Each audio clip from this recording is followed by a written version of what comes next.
গত 15ই ভাদ্র ইংরেজির 1 সেপ্টেম্বর সোমবার ছিল আমাদের শ্রী শ্রী অনুকূল চন্দ্রের জন্মবার্ষিকী।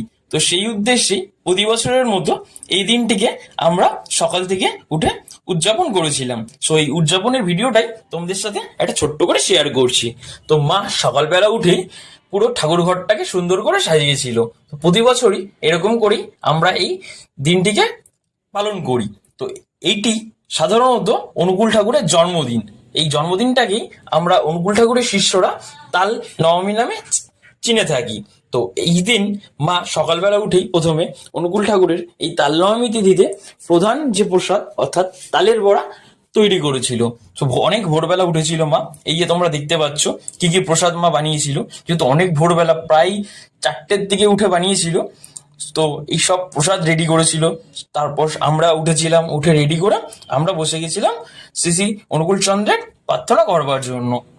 তো আমি যখন ছোট ছিলাম, আমাদের গ্রামের বাড়ির ঠিক উল্টো দিকেই আমাদের একটা বড় মন্দির ছিল অনুকূল ঠাকুরের। বাট এখন তো সে উপায় নেই, আমরা